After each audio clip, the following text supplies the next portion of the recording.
Okay, we got 4% from the Chinese, or 4% of what we wanted from the Chinese. To whom did we go, or from whom did we get the other 96%? Americans. American human beings? You mean people buying savings bonds? Not savings bonds. Treasury bonds. Major American banks and financial institutions lent the American government money big time. Would that be the same banks that President Obama wants to tax because they're making too much money? Funny you should say that. This is ridiculous. It's true. But it is a remarkable turnaround. It's not the Chinese lending us money and having us over a barrel. Would that be the same banks that the federal government bailed out with TOP a year and a half ago? You don't want to get into that again, do you, John? Please. But seriously, would it be banks that we know the names of, like Citibank and a Bank of America, banks that the government bailed out, are now bailing the government out? Here's how it works. They got money virtually free from the Federal Reserve. Remember, interest rates are zero, essentially. So the major banks, major financial institutions, they go to the Federal Reserve, they get money for free. What do they do with it? They lend it back to the United States Treasury and earn 2-3% on it. 2 or 3% every year on billions and billions of dollars equals a nice, fat, and totally safe. Hey guys, it's Charlie. It is Friday, February 5th. Fantasy Friday. Fictitious Fact Friday. You just heard Stuart Varney there. He was a guest on Judge Andrew Napolitano's show today, and he did a good job of explaining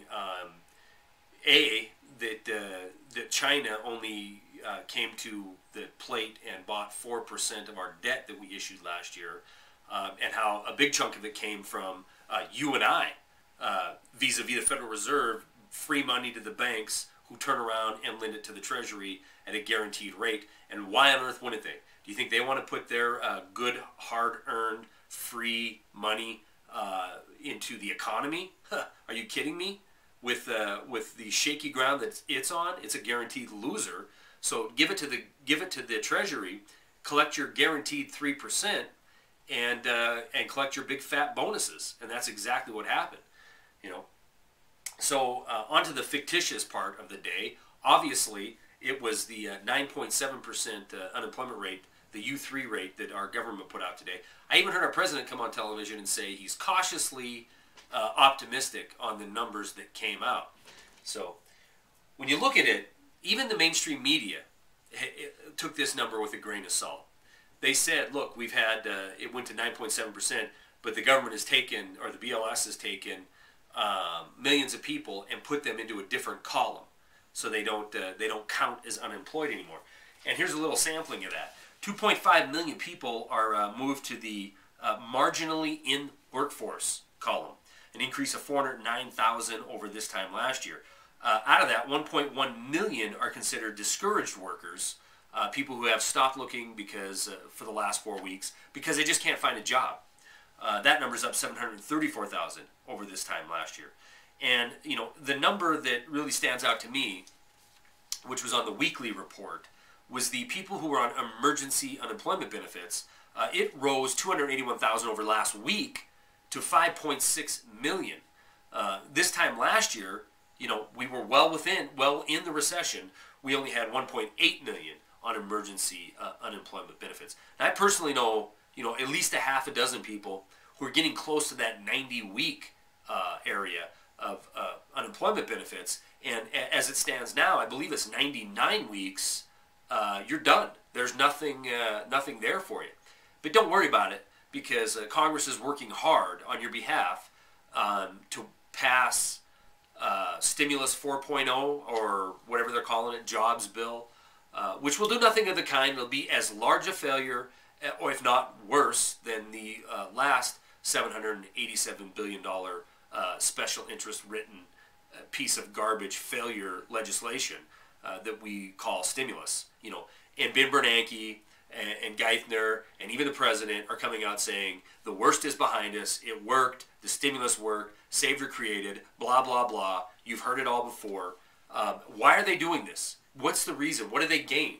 Well, in my opinion, next week will tell the tale. On the 10th of February, Bernanke has to go before Congress, the Senate Finance Committee, and explain how he's going to ease out of quantitative easing and how he's going to stop all this backstopping. And, so you have to have some charts and graphs you can point to and say, look, last year we were losing 800,000 jobs a month. Now, look, we only lost 20,000. They don't want you to remember that today they had to adjust and add 900,000 people to the newly unemployed in 2009 because they misestimated it by almost 1 million. But they want to be able to show it's getting better so they can stop the quantitative easing and stop the backstopping. Why? Well, because the problem's fixed. Well, I think the problem is fixed. But it isn't the problem of you and I and the economy or the situation with our dollar or the situation with unemployment. I don't think any of that's getting better. I think it's all getting drastically worse.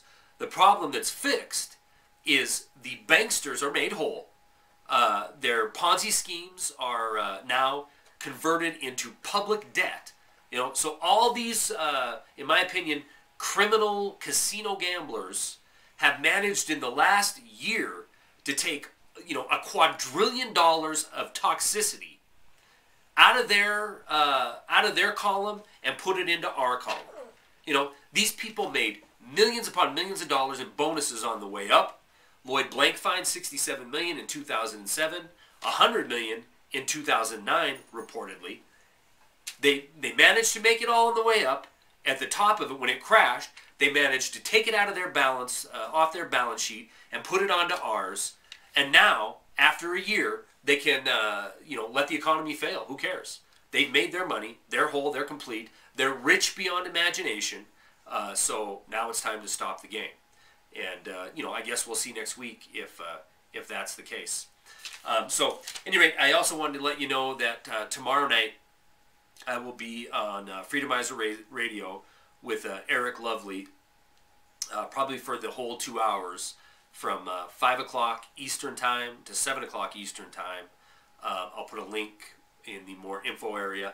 I'm also going to put a link in the more info area with all the stats that I just quoted. They'll be backed up by articles in the more information area, so check it out. All right, that's all I got.